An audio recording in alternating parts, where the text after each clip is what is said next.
and issues that are affecting our community in what I call La Causa, then my hat off to you, because I know what that is. You're taking time out of your families, your occupations, and things that you do to invest in the collective good. And for that, thank you. I really do appreciate that. Y respeto a aquellos que toman de su tiempo un sábado por la mañana para venir a tratar asuntos que son a favor de nuestra comunidad y lo que yo llamo la causa. Y solamente hace eso gente comprometida con esa causa. Y por eso pues yo le doy las gracias. I enjoy the company, the friendship of a champion of justice, the man of the people, I would say, who is hosting us this morning, Mayor Dan Guardian.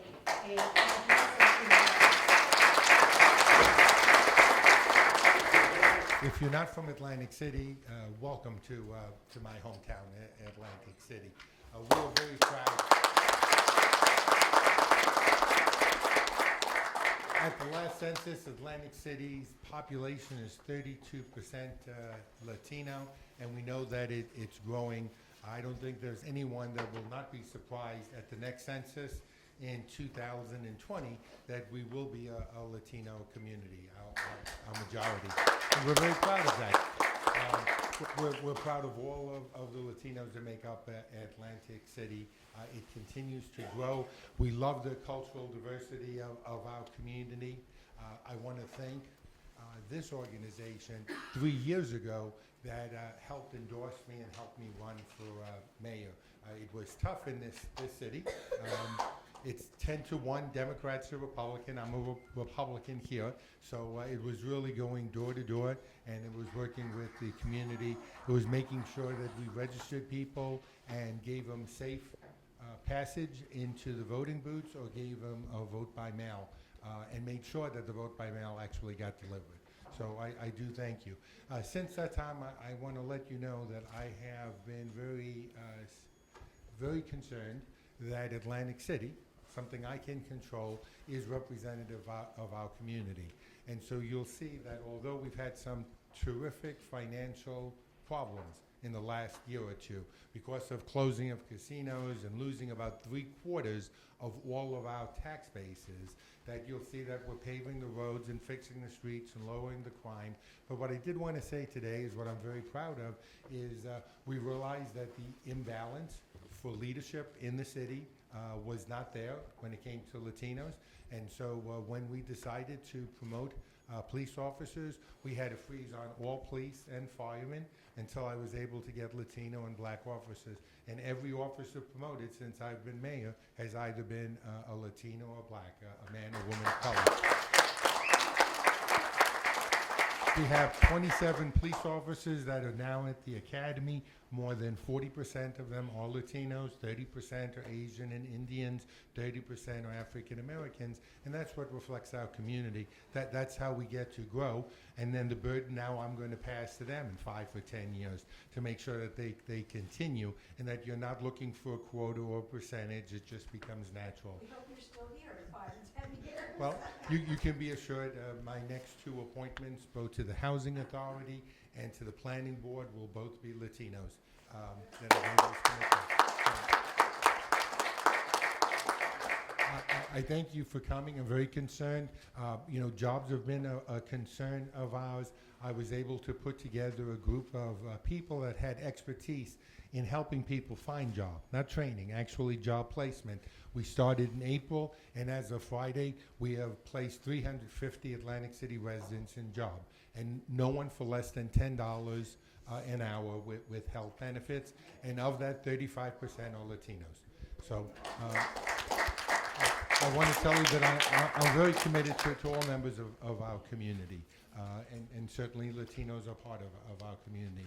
So please, if I can do anything, just let me know. I'm here 7 days a week.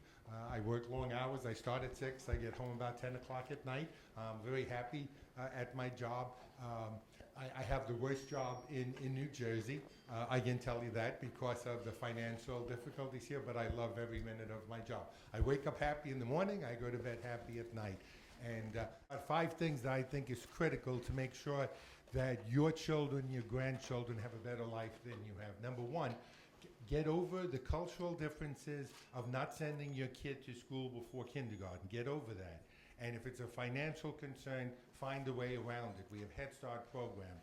But if your children is not enrolled in the school system at 3, 4, and 5 years of age, they're behind the curve when they finally enter school.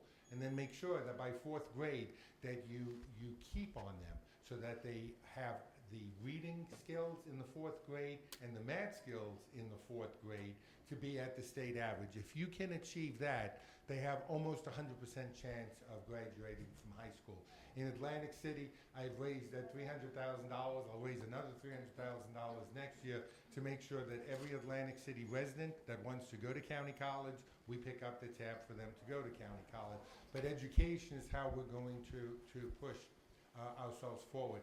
So I think that's what you can do, is instilling in people the need for education to continue to go.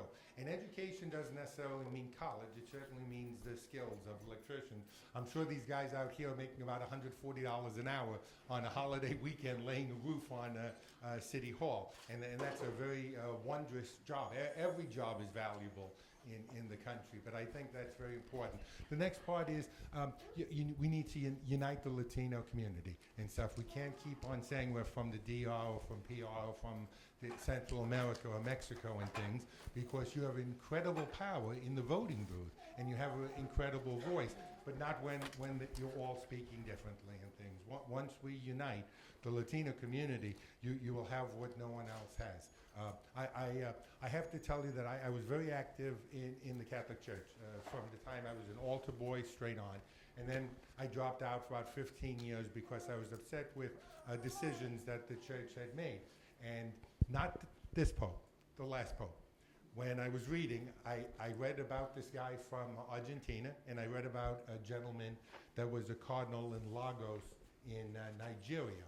And I said, clearly the Catholic Church is black and Spanish, and it's going to be in the next few generations. And if we can't elect a Spanish Pope or a black Pope, then there's no hope for the Catholic Church. Something is wrong. There's too much corruption. And so when this Pope got elected, I cried. I was so happy. I remember reading about our Pope 20 years ago on a Holy Thursday, as people were dying of AIDS, when they still had all of the lesions, they looked like lepers, he washed their feet.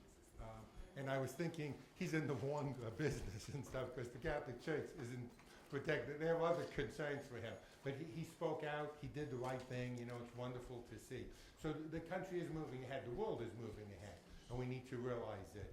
So welcome to Atlantic City. I look forward to the seminar this morning and hearing from the conventions of concerns and how we can help, and certainly would love to have you back in Atlantic City, and perhaps as we talk about an awards ceremony, maybe we can be the host city for that as well. If you're staying overnight, please eat and drink in excess. It's how we pay our bills. And remember the poor people that are on the wait staff and the bar backs and the bartenders, and leave them a good tip. Wishing everybody a very happy holiday.